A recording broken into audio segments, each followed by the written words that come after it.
नमस्कार दोस्तों, आज हम एक ऐसे महान व्यक्ति को श्रद्धांजलि देने के लिए यहाँ हैं जिनका नाम न सिर्फ भारत में बल्कि पूरी दुनिया में प्रेरणा और सम्मान का प्रतीक है। रतन टाटा जी। टाटा समूह के पूर्व अध्यक्ष और एक अद्वितीय उद्योगपति रतन टाटा ने अपने जीवन में व्यवसाय, समाज और मानवता के लिए जो योगदान दिया है वह अस्वर्णनीय है। रतन टाटा सिर्फ एक सफल उद्योगपति नहीं थे बल्कि एक विनम्र और दयालु व्यक्ति भी थे जिनके लिए समाज की सेवा सबसे ऊपर थी। आज हम उनके जीवन और उनके द्वारा दिए गए अनमोल योगदानों को याद करते हैं और उनके आदर्शों को अपनी प्रेरणा मानते हैं। आइए एक नज़र डालते हैं रतन टाटा जी की उस सफ़र पर जिसने उन्हें भारतीय इतिहास में एक अमिट स्थान दिलाया। उनका जन्म 28 दिसंबर 1937 को मुंबई में हुआ था। वे भारत के सबसे बड़े व्यापारिक समूह में से एक टाटा समूह के पूर्व अध्यक्ष हैं। रतन टाटा ने हार्वर्ड बिजनेस स्कूल और कॉर्नेल यूनिवर्सिटी से शिक्षा प्राप्त की। उन्होंने 1991 में टाटा समूह की बागडोर संभाली और उनके नेतृत्व में टाटा समूह ने जैगवार, लैंड रोवर और कोरस स्टील जैसे अंतर्राष्ट्रीय कंपनियों का अधिग्रहण किया। उनकी दूरदृष्टि और नेतृत्व ने टाटा को वैश्विक मंच पर सम्मानित किया। रतन टाटा को उनकी विनम्रता और दयालुता के लिए जाना जाता है। वो परोपकार के प्रति अत्यधिक समर्पित रहे और शिक्षा, स्वास्थ्य और समाज कल्याण के क्षेत्रों में उनके योगदान ने लाखों लोगों की जिंदगी बदली है।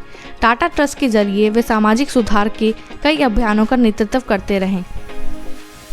रतन टाटा की प्रमुख उपलब्धियां कई क्षेत्रों में फैली हुई है जिनमें व्यापार, नवाचार और परोपकार शामिल है। जैगवार और लैंड रोवर का अधिग्रहण 2008 में रतन टाटा के नेतृत्व में टाटा मोटर्स ने प्रतिष्ठित ब्रिटिश वाहन कंपनियों जैगवार और लैंड रोवर को अधिग्रहित किया, जो टाटा समूह की सबसे बड़ी अंतर्राष्ट्रीय उपलब्धियों में से एक था। टाटा स्टील ने कोरस ग्रुप को अधिग्रहित किया, जिससे टाटा स्टील दुनिया की सबसे बड़ी स्टील निर्माता कंपनियों में से भी एक बन गई। रतन टाटा ने टाटा नैनो को लॉन्च किया, जो दुनिया की सबसे सस्ती कार थी। उनका सपना था कि हर भारतीय परिवार के पास एक ऐसी कार हो और नैनो के माध्यम से उन्होंने इस सपने को साकार किया। इस पहल ने उन्हें वैश्विक स्तर पर वाहवाही दिलाई। रतन टाटा और टाटा ट्रस्ट ने शिक्षा, स्वास्थ्य और ग्रामीण विकास के क्षेत्रों में महत्वपूर्ण योगदान दिया। टाटा ट्रस्ट ने देश भर में कई सामाजिक विकास के कार्यक्रम चलाए हैं। रतन टाटा ने हमेशा अपने लाभ का एक बड़ा हिस्सा समाज कल्याण के लिए दिया है।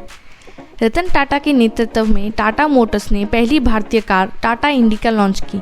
ये भारतीय ऑटोमोबाइल उद्योग के लिए एक बड़ी उपलब्धि थी और इसने देश में आत्मनिर्भरता की दिशा में एक महत्वपूर्ण कदम बढ़ाया। TCS, जो कि टाटा समूह का IT सेवा क्षेत्र का हिस्सा है, रतन टाटा के कार्यकाल में विश्व की सबसे बड़ी IT कंपनियों में से एक बन गई। TCS का उद्देश्य भारतीय IT उद्योग के वैश्विक महत्व को दर्शाता है। रतन टाटा को उनके उत्कृष्ट योगदान के लिए भारत सरकार द्वारा पद्म भूषण और पद्म विभूषण जैसे देश के सर्वोच्च नागरिक पुरस्कारों से सम्मानित किया गया। टाटा मोटर्स ने इलेक्ट्रिक वाहनों के क्षेत्र में भी कदम रखा और रतन टाटा ने पर्यावरण के प्रति जागरूकता बढ़ाने के लिए इस पहल को महत्वपूर्ण माना। उन्होंने हरित ऊर्जा और स्थायी विकास के लिए कई कदम उठाए। टाटा ट्रस्ट भारतीय समाज के कल्याण और विकास में महत्वपूर्ण भूमिका निभाता है। ये भारत की सबसे पुरानी और सबसे बड़ी परोपकारी संस्थाओं में से एक है। रतन टाटा के नेतृत्व में टाटा ट्रस्ट ने शिक्षा, स्वास्थ्य, ग्रामीण विकास और कई अन्य सामाजिक क्षेत्रों में उल्लेखनीय योगदान दिए हैं। टाटा ट्रस्ट ने ग्रामीण और शहरी क्षेत्रों में शिक्षा के अवसरों को बढ़ाने के लिए कई पहलें की हैं।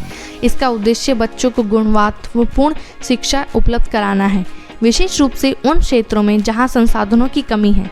टाटा ट्रस्ट प्रतिभाशाली छात्रों को राष्ट्रीय और अंतर्राष्ट्रीय स्तर पर उच्च शिक्षा प्राप्त करने के लिए स्कॉलरशिप और फेलोशिप प्रदान करता है। टाटा ट्रस्ट ग्रामीण और दुर्गम क्षेत्रों में स्वास्थ्य सेवाओं को बेहतर बनाने के लिए काम करता है। ट्रस्ट के अंतर्गत स्वास्थ्य संबंधी कई परियोजनाएं चलाई जा रही हैं, जिनमें कैंसर के इलाज के लिए अस्पतालों की स्थापना से लेकर स्वास्थ्य जागरूकता और चिकित्सा सुविधाएं शामिल हैं। स्वच्छ पानी और स्वच्छता सेवाएं उपलब्ध कराकर ट्रस्ट ने ग्रामीण भारत में बीमारियों की रोकथाम के लिए महत्वपूर्ण योगदान दिया है। टाटा ट्रस्ट किसानों की मदद के लिए कृषि संबंधी प्रशिक्षण और जल संरक्षण की तकनीकों को बढ़ावा देते हैं। टाटा ट्रस्ट ने विभिन्न क्षेत्रों में अनुसंधान और नवाचार को बढ़ावा देने के लिए संस्थानों के साथ साझेदारी की है। विज्ञान और सामाजिक विज्ञान के क्षेत्र में नए विचारों और तकनीकों को प्रोत्साहित किया गया है। प्राकृतिक आपदाओं के समय टाटा ट्रस्ट ने राहत और कार्यों में महत्वपूर्ण भूमिका निभाई है। बाढ़, भूकंप और महामारी जैसे आपदाओं के समय ये ट्रस्ट तत्काल राहत सामग्री और सेवाएं प्रदान करता है। टाटा ट्रस्ट समाज के कमज़ोर वर्ग जैसे आदिवासी, दलित और अन्य पिछड़े वर्गों के लिए विशेष कार्यक्रम चलाता है। इसका उद्देश्य इन लोगों को मुख्य धारा में शामिल करना और उन्हें आर्थिक और सामाजिक रूप से सशक्त बनाना है।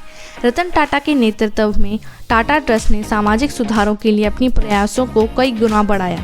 उनके मार्गदर्शन में ट्रस्ट ने नए क्षेत्रों में काम शुरू किया और समाज के हर वर्ग तक पहुंचने की कोशिश की। रतन टाटा के व्यक्तिगत जीवन बेहद सादगीपूर्ण और निजी रहा। उन्होंने अपने जीवन में कई उपलब्धियां हासिल की, लेकिन इसके बावजूद वे हमेशा एक सरल और विनम्र व्यक्तित्व के रूप में जाने जाते थे। समापन करते हुए ये कहना उचित होगा कि रतन टाटा का जीवन केवल व्यापारिक सफलता तक सीमित नहीं है, बल्कि उनके मानवीय गुण, समाज के प्रति उनकी संवेदनशीलता और सादगी उन्हें असाधारण बनाती है। उन्होंने जिस तरह से व्यापार और परोपकार को एक साथ जोड़ा है, वे आने वाली पीढ़ियों के लिए प्रेरणा का स्रोत रहेगा।